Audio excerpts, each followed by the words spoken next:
मैं हिंसा को समझता हूं, मैंने हिंसा सही है। अब की बार ट्रंप सरकार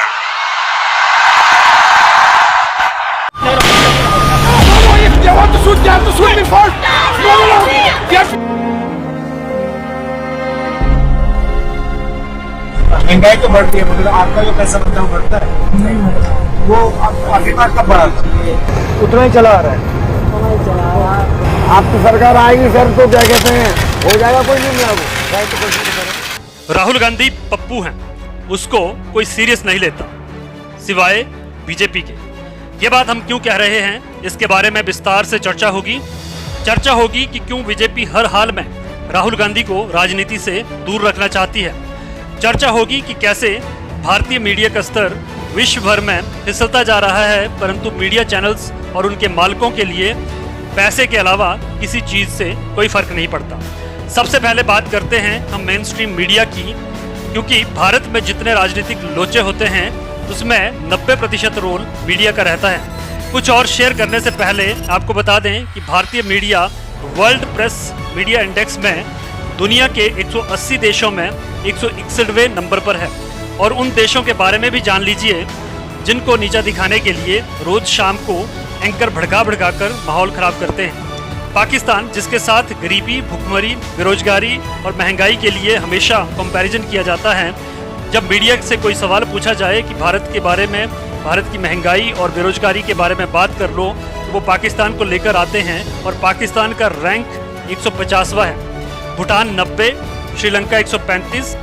भारत का ये हाल तब है जब भारत को दुनिया की लार्जेस्ट डेमोक्रेसी कहा जाता है। खैर, ये तो बात हुई मीडिया की औकात की। अब बात करते हैं राहुल गांधी के संबंध में। राहुल गांधी के संबंध में बात करें तो मीडिया और बीजेपी ने मिलकर राहुल गांधी के लिए पप्पू नाम से बाकायदा अभियान चलाया गया और कई बार आधिकारिक तौर पर बोला गया कि राहुल गांधी को कोई सीरियस नहीं लेता। अब अगर बीजेपी के हिसाब से राहुल गांधी को कोई सीरियस नहीं लेता तो बीजेपी को राहुल गांधी से ज्यादा परेशानी नहीं होनी चाहिए, क्योंकि वो तो बीजेपी के लिए अच्छा ही है अगर उनको कोई सीरियस नहीं लेता है। लोग पप्पू समझते हैं, फिर बीजेपी क्यों हाथ धोकर उनके पीछे पड़ती है और उनकी राजनीति को खत्म करने के लिए कई तरह के प्रयास किए जाते हैं। अब असल बात पर आए तो बीजेपी हमेशा राहुल गांधी द्वारा देश से बाहर दिए जाने वाले बयानों को लेकर उनके पीछे पड़ी रहती है। परंतु क्या आपको लगता है कि जो बयान राहुल गांधी विदेशों में देते हैं वो खुद से बनाए होते हैं? नहीं। जो दिक्कतें हैं, जो समस्याएं हैं, उन पर पहले से ही दुनिया में चर्चा हो रही होती है। राहुल गांधी सिर्फ उनको दोहरा देते हैं। फर्क सिर्फ इतना है कि भारत का मीडिया उस तरह से अभी काम नहीं कर रहा जैसा कि पहले करता था। ये सवाल दुनिया भर के मीडिया वॉचडॉग उठाते आ रहे हैं। अगर लोकतांत्रिक मानकों पर भारत का स्थान नीचे जा रहा है तो ये दूसरी संस्थाओं का उठाया हुआ मामला है। जिन बातों पर सत्ता पक्ष को इतना क्षोभ है, वे सारी बातें राहुल गांधी ने किसी भाषण में या किसी एक तरफा बयान में नहीं लिखकर जारी की हैं। ये चीजें सवाल जवाब के दौरान सामने आई हैं। सवाल जवाब को आप भारत में नियंत्रित कर सकते हैं, to be precise Indian media को नियंत्रित कर सकते हैं, लेकिन विदेश में कोई राजनेता पब्लिक डोमेन में अगर कुछ कहता है तो मीडिया उससे सवाल करता है। अगर सवाल गलत है तो खाल भी उधेड़ता है।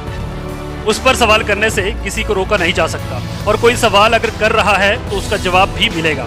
ऐसे में ये आपत्ति उचित नहीं लगती कि उन्होंने ऐसा क्यों कहा। जहाँ तक विदेश में घरेलू राजनीति की बात है तो ये सही में उचित नहीं है, ये किसी को भी नहीं करनी चाहिए। लेकिन बड़ा सवाल ये है कि गलत परंपरा को आखिर शुरू किसने किया? अब की बार ट्रंप सरकार। क्या अब की बार ट्रंप सरकार का नारा अमेरिका में जाकर लगाना एक कभी ना माफ करने लायक गलती नहीं थी? क्या प्रधानमंत्री को दूसरे देश के किसी नेता के लिए कभी भी ऐसा करना चाहिए? क्या इस पर भारतीय मीडिया ने कभी भी कोई भी सवाल उठाया? उल्टा वाहवाही करवाने में जुट गया। इससे कभी भी सही परंपरा की शुरुआत नहीं हो सकती। इसलिए विदेश में भारत का गंदा कपड़ा न धोने की काम की शुरुआत अगर करनी है तो सबसे पहले सत्तारूढ़ पार्टी को करनी होगी। अब बात करते हैं कि राहुल गांधी क्यों जरूरी है। जिस तरह से बीजेपी के लिए मोदी जरूरी है, उसी तरह से कांग्रेस के लिए राहुल गांधी जरूरी है और लोकतंत्र के लिए ये दोनों जरूरी हैं। राहुल गांधी ने हाल ही के दिनों में ऐसे कई काम किए हैं जिससे लोग रियल पिक्चर देख पाए हैं, जिसमें भारत जोड़ो यात्रा के दौरान सहनशीलता, विल पावर, इंट्रोस्पेक्शन और साफ और क्लियर बोलने की छवि बनाई है और सरकार की आंखों में आंखें डालकर बात करना, मीडिया को उसकी औकात दिखाना आदि शामिल। वरना लोगों को लगने लग गया था कि सारी प्रॉब्लम हिंदू मुस्लिम और पाकिस्तान से जुड़ी हुई है।